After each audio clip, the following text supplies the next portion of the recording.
as Jane said, it's a beautiful day to have a special forum co-presented by CMC and the Columbus Council on World Affairs.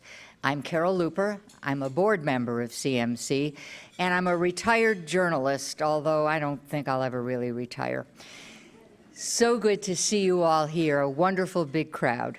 Today, the Columbus Metropolitan Club and the Columbus Council on World Affairs co-present North Korea, Russia, and the future of U.S. national security. One quick note, audience questions today will be done in writing. So you will find paper in your forum flyer. Please start thinking about your questions, and some people from CMC will be picking them up about halfway through the program. Questions will be collected and checked for consideration for duplication and read to our participants. Please help me thank our partners for today's forum, the Columbus Council on World Affairs, and welcome CCWA Board Chair Aniz Al-Mohammed to the stage for our forum.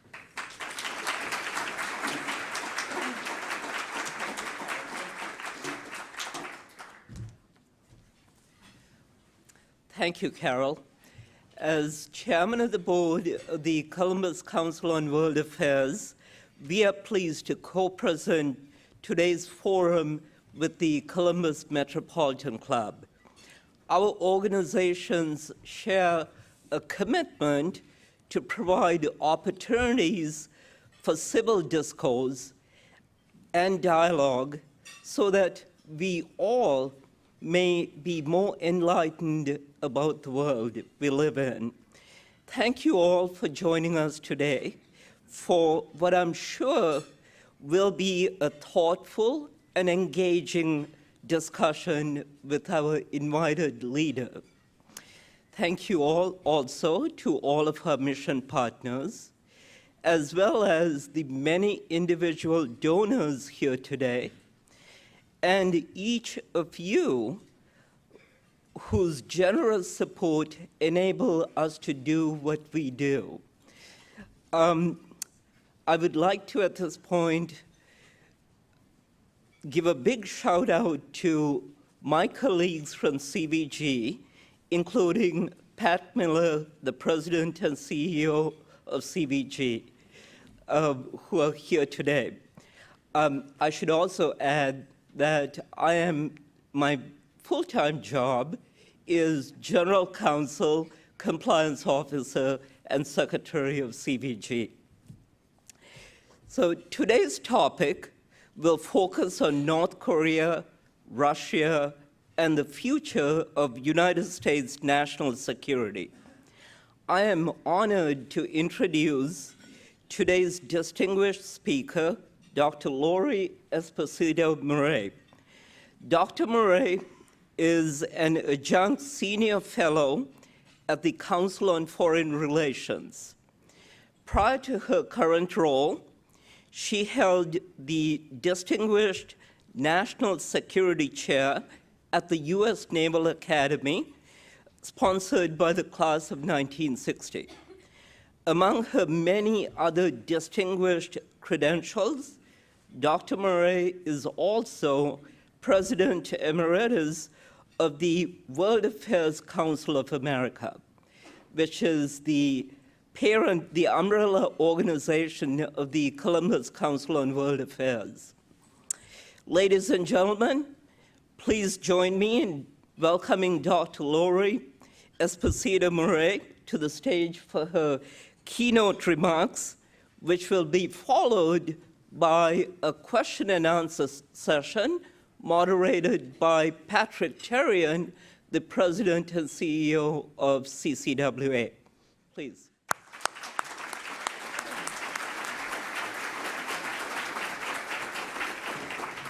Thank you very much, and thank you for that lovely introduction, and thank you all for coming, and Patrick for the invitation to come.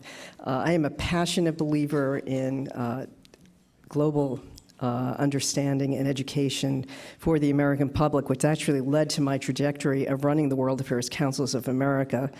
And I am really pleased to see the turnout here, and very pleased to see, particularly the students from Ohio State who are here as well, because the next generation, these problems are going to be with us for a while, and the next generation of leaders is extremely important.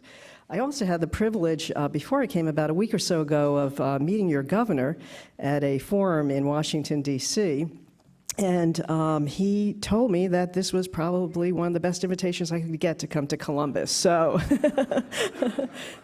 so thank you very much, and I'm really happy to be here. What I'm going to do is, in 26, is talk about Russia and North Korea, but in a little bit of a larger context. In 2016, the Joint Chiefs of Staff basically outlined 5 major threats that we plan against in terms of how we are policy and how we, and most importantly for the Joint Chiefs, how are we going to structure our defense strategy, policy, capabilities. Those five threats include Russia, China, North Korea, Iran, and violent extremism.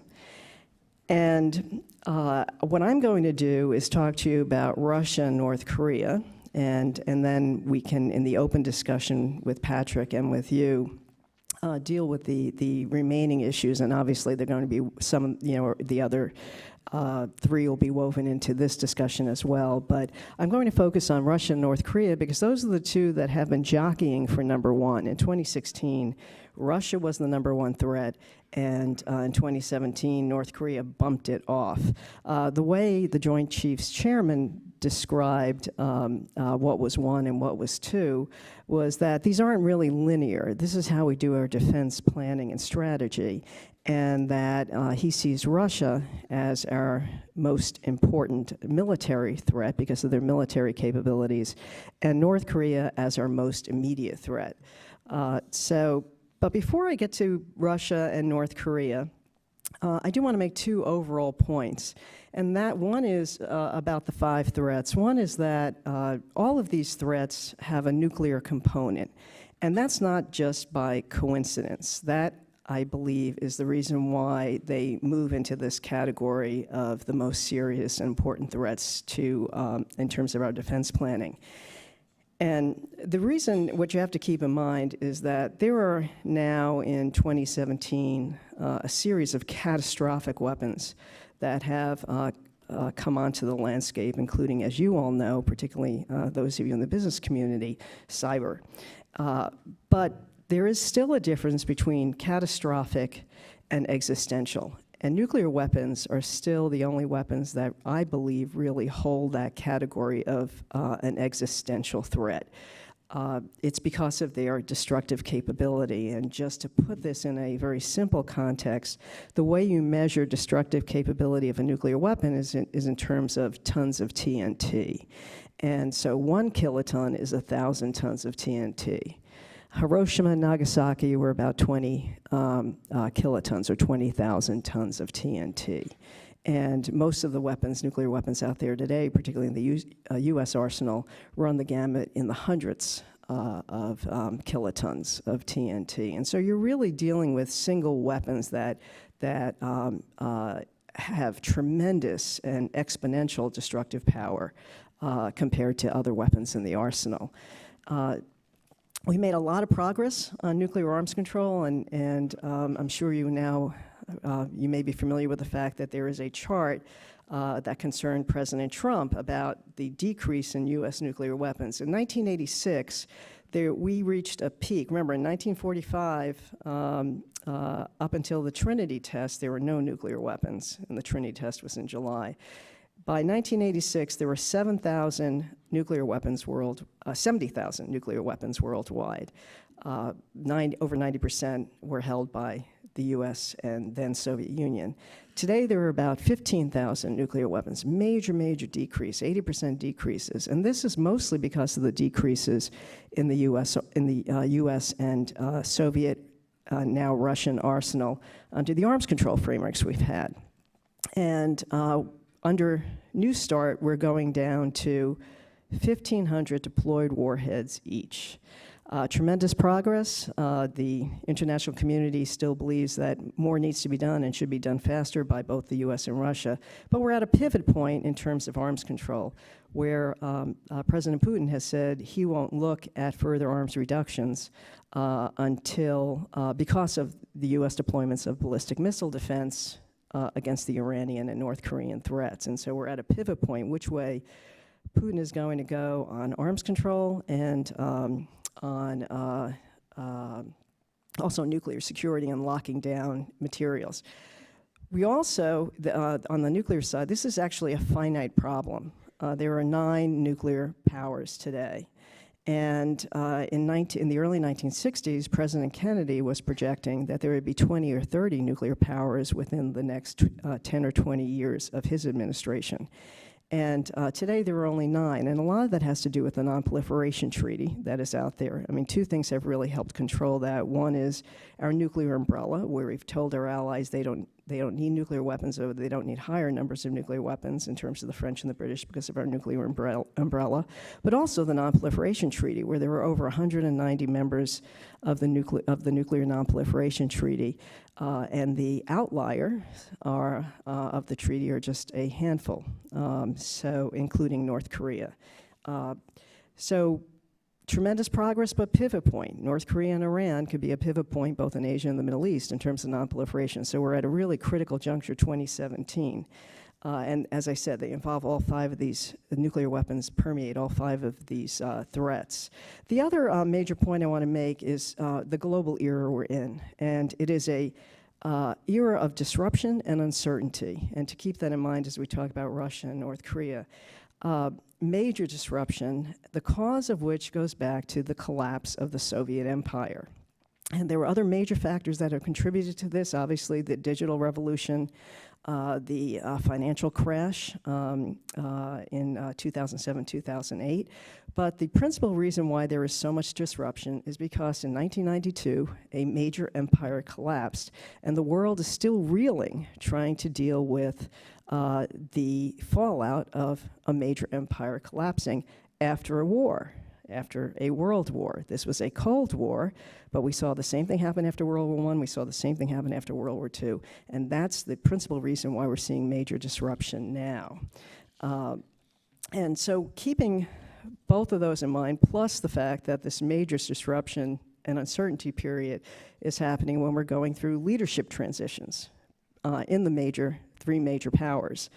President Trump in January 2017, Xi Jinping is having his 19th Party Congress as we talk today, just started yesterday China time. And you also have President Putin going through an election in 2018 in a couple of months. All 3 leaders are major disruptors. And we are going into a phase of where the first Cold War period is over, of the U.S. being basically the only sole superpower, to a second phase of this post-Cold War era where you have a rising China and a resurgent Russia. I think the Director of National Intelligence really summed it up well in 2014. So this all started before 2017, when he said that uncertain instability is now the new normal globally in terms of where we were in the world. And he actually compared it in terms of mass killings by state powers, refugee numbers, and compared it to the 1990 period, really using the collapse of the Soviet Union and that period in terms of how uncertainty and instability has risen. So with those 2 points as backdrops, just to turn to Russia, how did Russia become a threat? 1992, Soviet Union collapses. Russia's our strategic partner. Russia's becoming democratic, is now a democratic state, working with us, an ally. How did we go from that to it on the top 5 threats that we actually benchmark our defense forces against? And I think there are several main reasons. One was the difficulty of a country that had been run by the Soviet Union and communism for 75 years, transitioning to democracy. And I actually have very firsthand experience on this because I had been working for Senator Nancy Kassebaum, who was a Republican from Kansas on the Hill in the Senate, doing her national security, her Foreign Relations Committee work. She was on the Foreign Relations Committee. I also did her defense and intelligence during the Reagan and Bush administrations, but left to go over to the International Republican Institute, which is under the umbrella of the democracy institutes. There's the International Republican Institute and the Democratic Republican Institute under the National Endowment for Democracy, and which Senator McCain was president of. And I ran the transition programs, democracy transition programs for Russia. A couple of really key things. One is after World War II, we had a Marshall Plan. There was no Marshall Plan for Russia, and I was actually on the Hill when Condoleezza Rice came up as the NSC representative to talk to Hill staff about the program for Russia, which is very minimal. I believe it was something like $10 million, and you actually saw the leadership of the Senate, both Senator Dole and Senator Mitchell, come together to raise the number for Russian programs after the collapse of the Soviet Union. But when I went over to the International Republican Institute, there were no groups to work with, no institutions to work with in terms of democracy, rule of law, voter registration. I mean, you just go down the list of any of the key things you need. It was really nascent. It was starting from the ground level, and it was very difficult. And you know, as I said, there was no major Marshall Plan to deal with what was happening. What's fascinating today is that we do actually have in the second post-Cold War era that we're going into, a major Marshall Plan that's out there, that's being offered, that's already moving out, and that is actually being offered by China. And that is China's Belt and Road policy, $1.4 trillion program, infrastructure program, involving about 60 countries to basically resurrect the old Silk Road, connecting Europe and Asia together in terms of trade and commerce. And China is actually leading this effort, and we just heard Xi Jinping yesterday that within the next 10, 20, 30 years, he hopes that China will actually regain its role at the center of the global community. And but Russia collapsed, democracy was very difficult, there were no foundations there, or Soviet Union collapsed, there were no foundations there in terms of transitioning to democracy. It was very similar in terms of the free market, and what we have seen develop is moving from a communist system to a capitalist free market system. What we've seen developed is this crony capitalism, and then after the collapse of crisis, the 2007 global crisis, China actually became a model that many states were looking at in terms of capitalism with their state capitalism, including Russia. But Russia was well on the road early on, even before the collapse of the Soviet Union, in terms of crony capitalism and dividing up the pie of natural resources among a very, very small elite group of people, most of whom are associated with President Putin right now in terms of controlling that economy. In terms of inequality, in countries' inequality level, Russia is one of the highest. One of the estimates is that about 111 oligarchs control about 30% of the economy. All of this was done legitimately. Most of it was done legally because they were passing the laws to allow the privatization to go into the hands of very few. But nonetheless, transitioning to a free market economy was very difficult. Putin comes into power in 2000, promising stabilization after the chaos of the 1990s. He also, 2000 was the first year that pensions were actually paid, and that is a large part of his support, not only in terms of stabilizing the political order, but also actually showing that the state could help the economy perform for individual people, while at the same time consolidating the riches, the natural resources and riches of that country in a small group, among a small group of people. But finally, why Russia is a threat is their military capability, and this also goes back to their nuclear weapons. Their conventional military capability obviously was deteriorating. They were a very large conventional threat in the 1950s and the 1960s. Under the Soviet economy, their conventional forces were deteriorating, but they never, they held on to their nuclear weapons. And even after the collapse, no matter what state their conventional forces were in, and still relative to other countries was a much strong, a very strong conventional force. But even relatively speaking, they still maintained their nuclear weapons. And part of Putin's resurgence of Russia, Greater Russia, his strategic thinking on Greater Russia, was the fact that he was reminding not only Russians but the rest of the world that they still are a major nuclear power, and brought the whole nuclear issues right back to the forefront in terms of being symbols of power and prestige and why Russia needs to be dealt with as a superpower. It was really fascinating in the, I believe it was about 2014, I attended a conference. I was at the Naval Academy at the time, and I brought my midshipmen to a conference on nuclear issues that the Carnegie Endowment for International Peace holds every 2 years in Washington. And we were attending a session with the head of the U.S.-Russia Institute, which is a pretty significant and important organization in Russia, and an American ambassador who had worked on arms control, and a Chinese official. And the entire Q&A from the audience, and there were 100, 200 people in the audience, were all being directed to the Chinese official. And finally, a question was directed to the Russian official, and he said, he thanked them, and he said, "This is what happens when you are a failed superpower. No one wants to hear from you anymore." And just hearing that, I had been reading, and how Russia was, this is 2014. Putin has already made, it very clear that Russia has been taken advantage of on the international scene by the U.S. as a sole superpower, not consulting on Serbia, expanding NATO. He has a whole list of grievances, but to actually hear a Russian official talk about it on that micro level, that he was obviously piqued that he had not been paid any attention in this session, and all anyone wanted to hear from was the Chinese official. I really thought brought that all clearly home.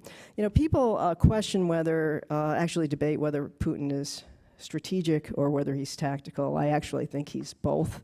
I think he has a real vision of restoring Russia to Greater Russia, which he has clearly said includes where the Russian populations were. Remember, you had the Soviet Union became 15 different countries, and Russia is still, I believe, the largest country in the world. It goes through 11 time zones, but nonetheless, in terms of shrinkage, there were 30 million Russians, citizens who were outside of the borders of Russia when the Soviet Union collapsed. And Russia does have a declining population problem, which Putin has also said is probably one of their most important crises facing them as a nation.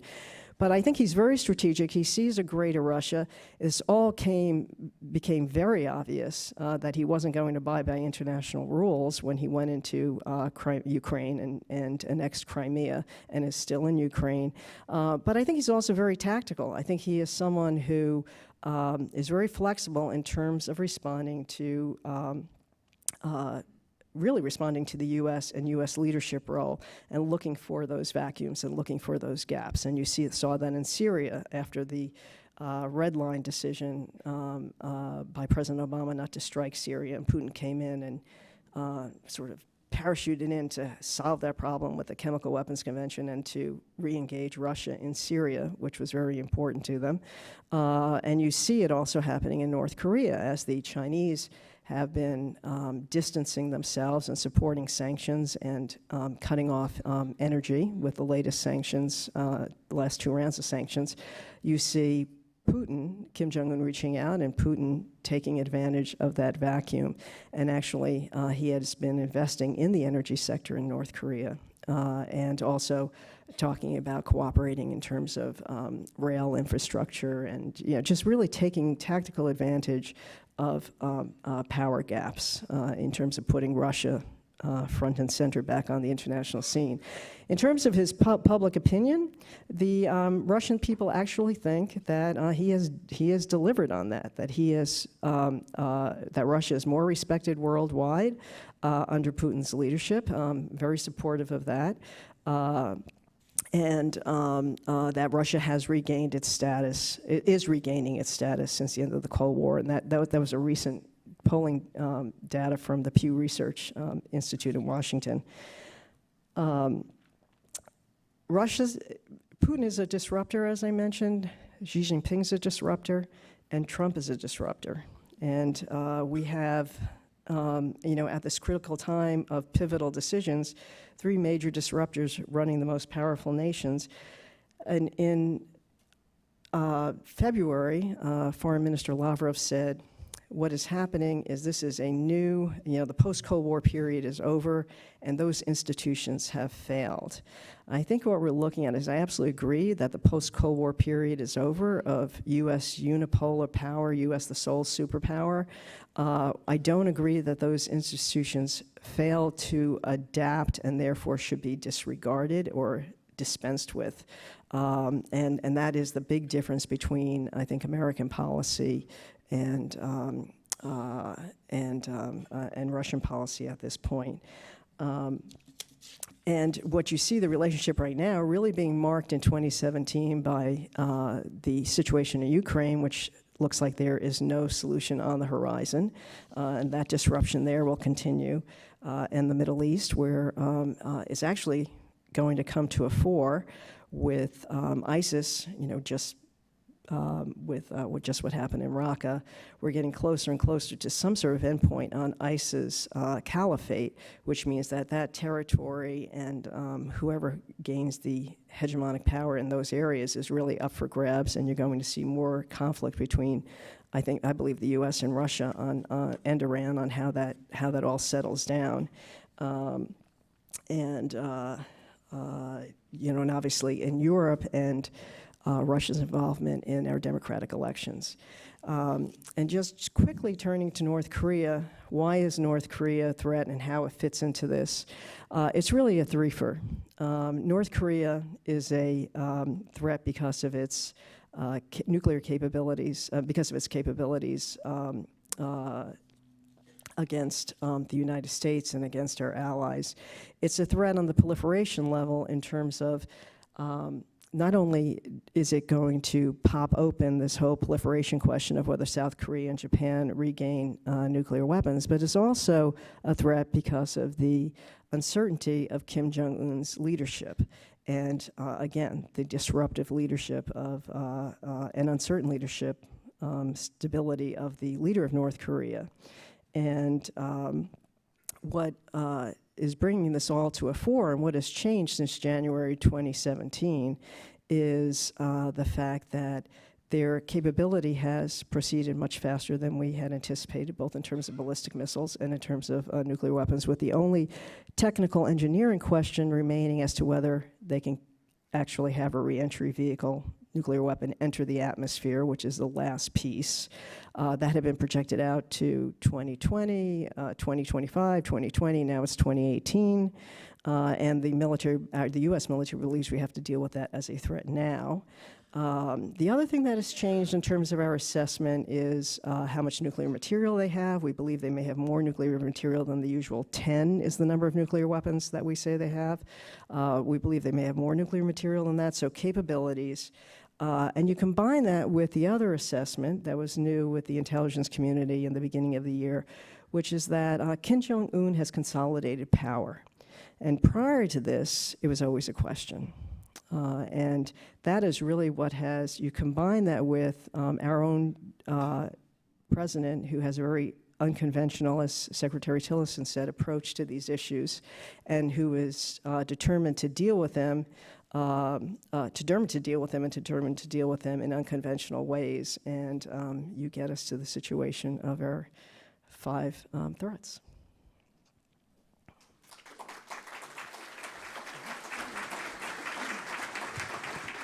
Thank you, Dr. Murray.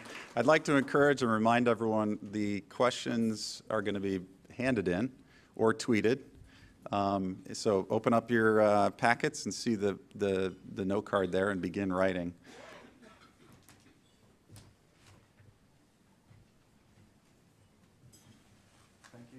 Thank you, Dr. Murray.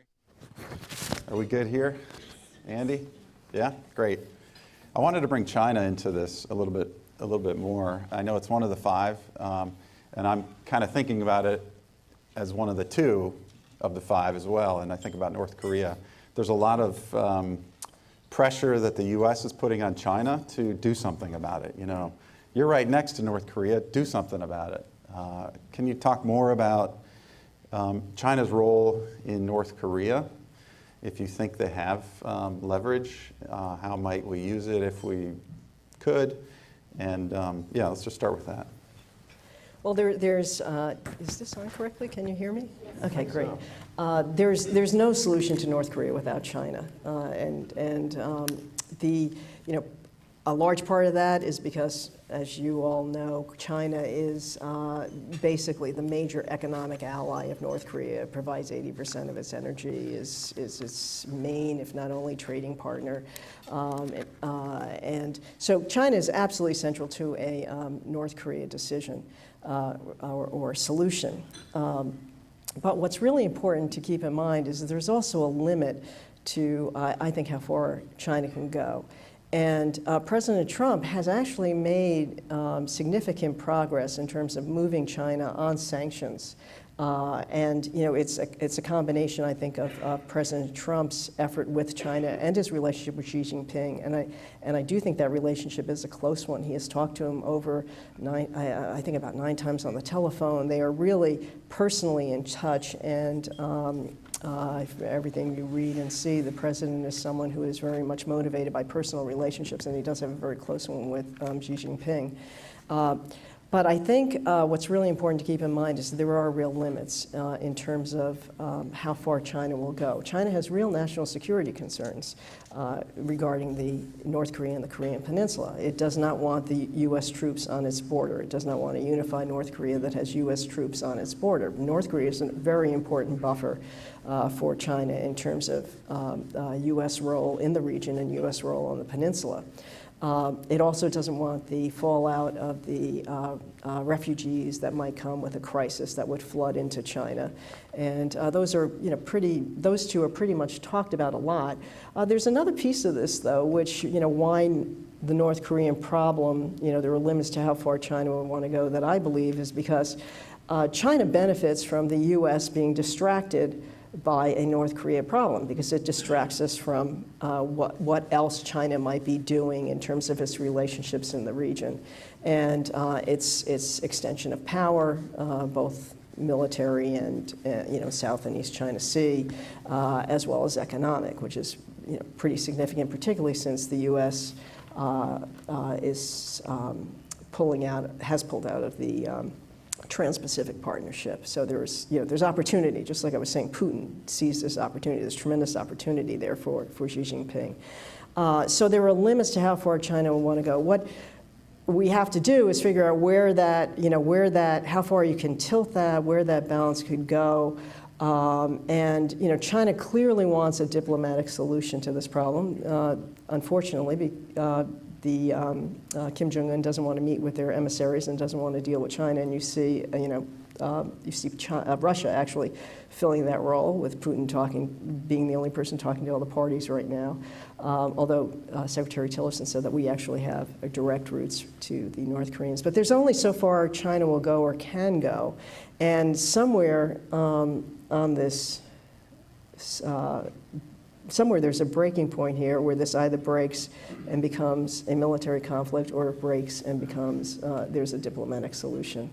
And I think that timeline is very short before we see which way this goes. Do you think, as a follow-up, someone here asked about the upcoming 19th Party Congress in China and whether that change in leadership will have any impact on the North Korea relationship?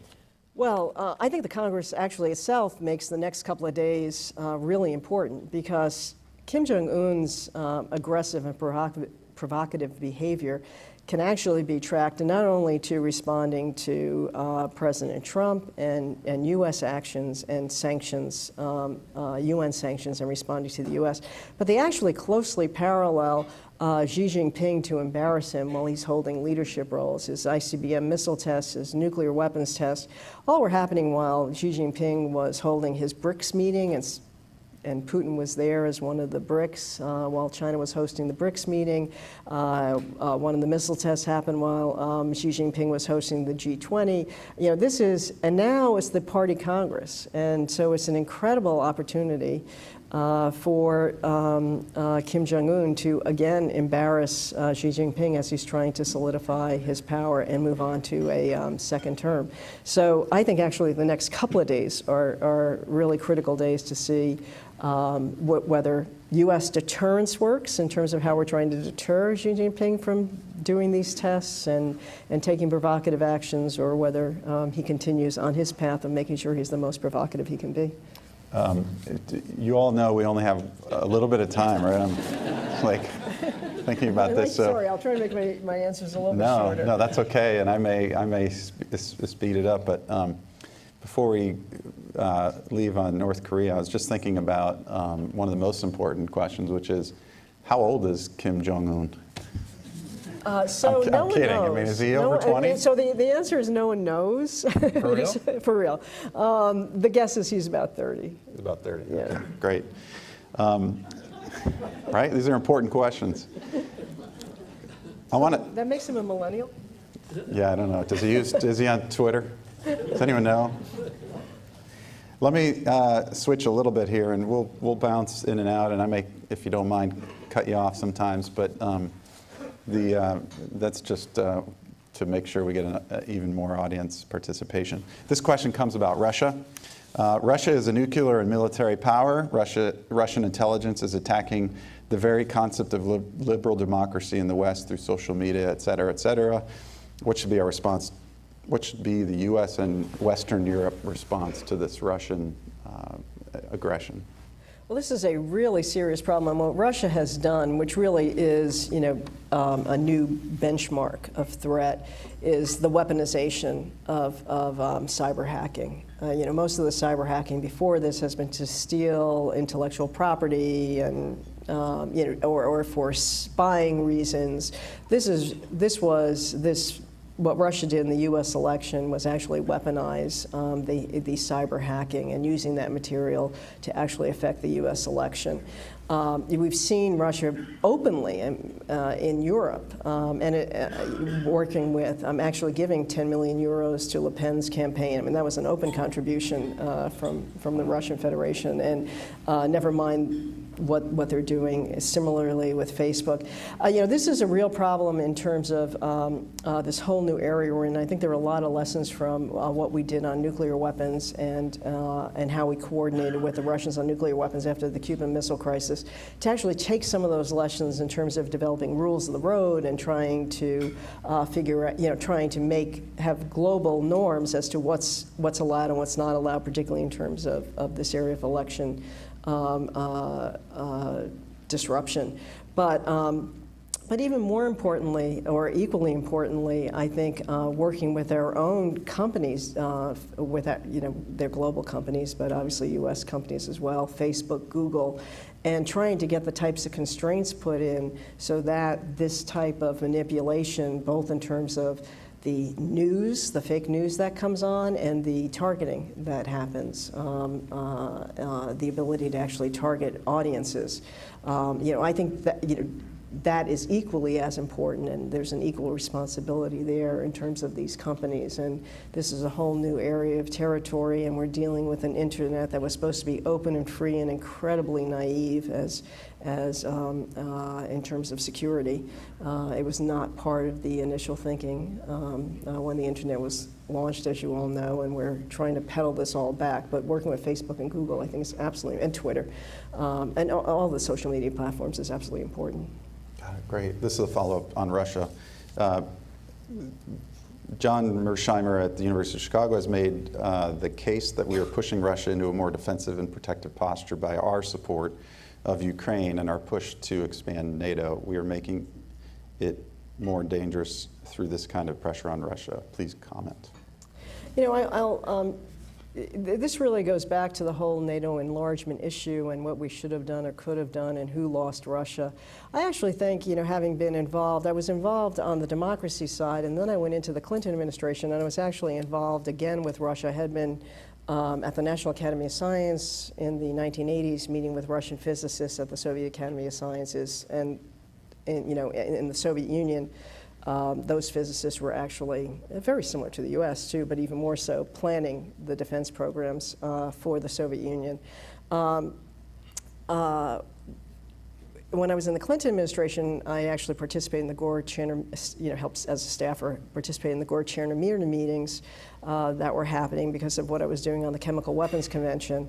And what was fascinating to me was that even though the Soviet Union had collapsed, the national security thinking really hadn't changed. It was much slower to change. Just like it was very hard to, you know, take a nation that had, you know, with no democratic foundation and turn into a democracy, to take a national security community. The leadership had changed, but it was Soviet leadership that had switched. It went from Gorbachev to Yeltsin. You know. So to take this national security community, and I'm sure the same thing was true with the intelligence community, and get them to redirect, it was really, and to look at the U.S. as a partner was really difficult. So it was not just the U.S. difficulty of looking at Russia, you know, how do you fit the new Russia into this role? There was also the difficulty of I think that the Russian defense community is seeing us as a strategic partner. It does, I mean, it is, you know, whether we should have done in terms of enlargement what happened, you know, and should we have found a better role for Russia in the security parameters of Europe, I think is an open question for debate. I think where we are right now, though, is, you know, you have to deal with the realities on, you know, where you are right now, and you've got Russia who has violated the international norm of territorial integrity after guaranteeing Ukraine that integrity, along with the U.S. and the British and Russia, guaranteed Ukraine that integrity after they gave up their nuclear weapons in the mid-1990s, and that they traded off giving back to the Soviet Union the nuclear weapons that were stationed in Ukraine for respect for their sovereignty, and that is a you know, it was a memorandum, the Budapest Memorandum. The Russians claim it wasn't a treaty, it was only a memorandum. But nonetheless, you know, they have violated, we are dealing with a violation of territory in a post-Cold War era. And I think we have to face that and really push back on that, because you can't let that be what happens to the Baltics. You can't let that be what happens to Poland. I mean, this could have a real stream effect. Got it. We didn't. Too long? No, that's okay. That's okay. Sorry about But I wanted to give you a chance before we get into some more of these. I'm going to make a speed round here coming up, so get ready. These will be yes/no questions or something very brief. But for now, the two remaining things: Iran and violent extremism. We're also one of the two of the five. Is there anything you'd like to just make sure we know before we? If we were to leave today, what should we know about Iran? What should we know about violent extremism? Why were they on this list? The reason why Iran's on the list has gotten a lot of attention in the past couple of days with the president's decision not to certify Iran under our domestic law in terms of the nuclear agreement, and you know, it is the Iran support for violent extremism in the region. It's Iran's ballistic missile capability development. It's as well as concerns about their nuclear program under an agreement that is time-bound. Most of the enrichment constraints on uranium are lifted in about 10 and 15 years. So, you know, Iran not being Iran being an expansive power in the region and trying to a threat to Israel, a threat to the U.S., death to America, death to Israel, and so that's why Iran is on the list. Separately, in terms of the Iran agreement, I think the president's decision is actually really a profound pivot point in terms of where we go on arms control and our policy, even more importantly, our entire policy in the Middle East. But before I go there, I just want to say that we have been here before. We have President Reagan actually had campaigned that he would no longer abide by the Strategic Arms Treaty with SALT II with the Soviet Union if he was elected. He comes in and he disavows SALT II. Interestingly enough, he did abide by it because the Joint Chiefs of Staff said, let's continue to abide by it until we get something else because it actually helps us with our planning. It has constraints that actually tells us on these, whatever these limitations are, it tells us where the Russians are going. And interestingly, President Trump tried to cut the same path. He wouldn't recertify under U.S. domestic law, and I will tell you that having worked on the Hill for almost a decade, any piece of legislation that requires a recertification in 90 days is dooming whatever that is that you have to recertify on. When you want to really cause trouble on a program, you used to ask for yearly reviews, like yearly MFN for China. 90 days meant that whether it was President Clinton or President Trump, and even if they thought it was going to be President Clinton, it was going to put her in a hot seat. It was going to put the Iran issue on the table for those members of the Senate who didn't agree with whatever happened. So that was a death knell to begin with. But I think President Trump was trying to cut this same path where he didn't recertify, we're staying in the agreement, and we want improvements. Unfortunately, I think, though, that it may be more disruptive to the Middle East, and a lot of this depends on how our allies respond. It may be more disruptive because it's actually hardening the U.S. position in the Middle East. We have traditionally played, even though Israel is our closest ally, we've traditionally played somewhat of a balancing role trying to seek peace in the Middle East. And even if we didn't do it successfully, we at least try to play this role. Between this and the Qatar decision, where the president clearly came down on the side of our allies, Saudi Arabia, the UAE, in terms of isolating Qatar, this is another step in that direction. That was to help isolate Iran and to isolate anyone who is working with Iran, and this is another step in that direction to isolate Iran in the region.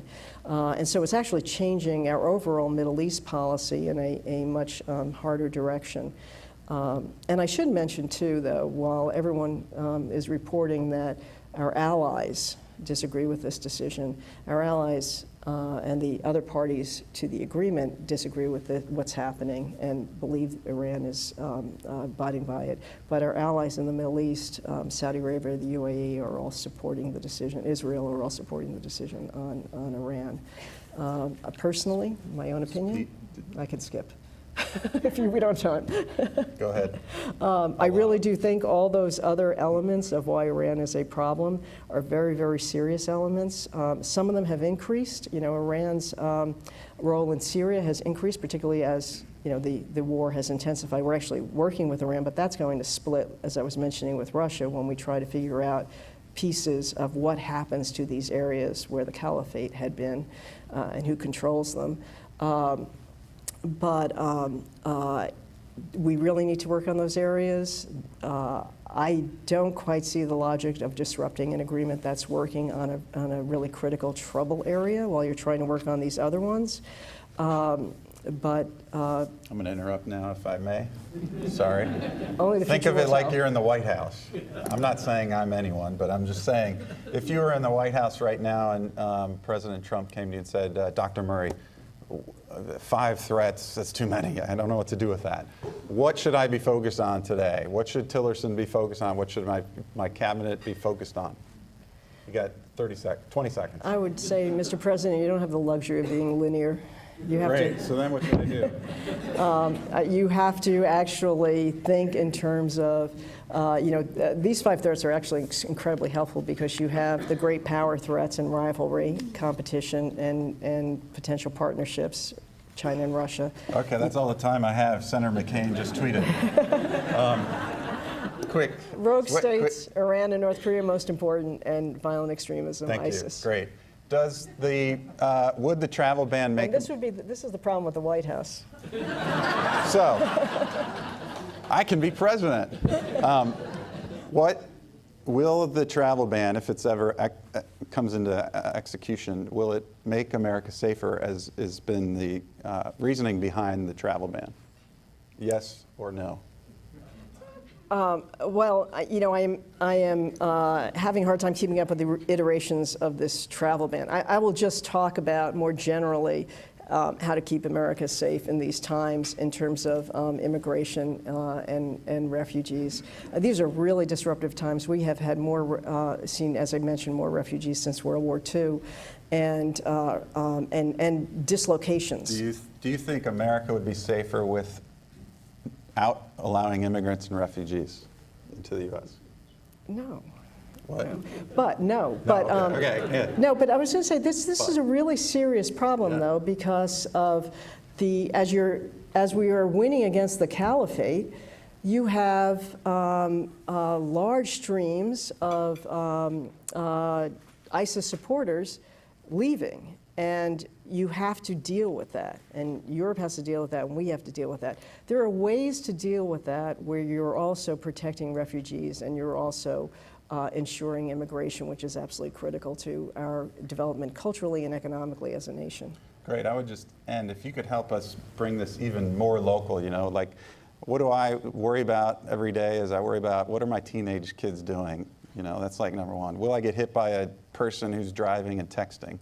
Like, what do you think about and lie awake thinking about, knowing what you know, and what should we be worried about day to day in terms of national security as citizens in this great region? Well, I have tears of worry, and I do. Yes or no? I'm just kidding. And I do. You're top one. And I am a worrier before I go to bed. I'm a worrier. Everything's going through my brain. I was going to say top tier, most immediate national security is North Korea and how that's going to turn out. And that is the most immediate threat. I don't think longer term China, Russia, when I'm going to bed at night, it's immediate in North Korea. And the North Korea situation is an immediate situation. The other, so there's global issues, and then there's family, my children having jobs, will my children be employed? And that's what brings it, and I think these two are actually all connected, the global and the local, but those are the two things that keep me up at night. Thank you, and I appreciate that. Please join me in thanking you very much again.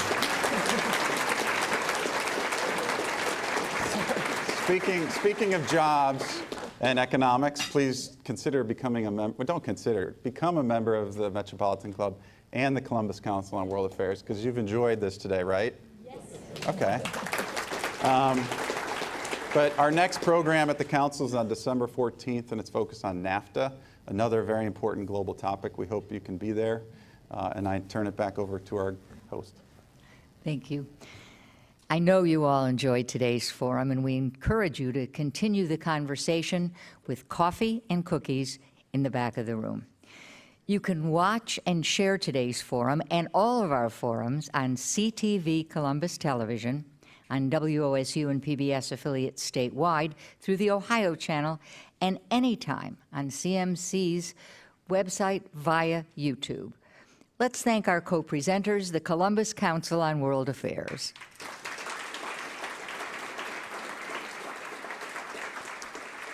And our speakers, Lori Esposito Murray and Patrick Tarian. And thanks to all of you for being here, and I hope to see you here next week.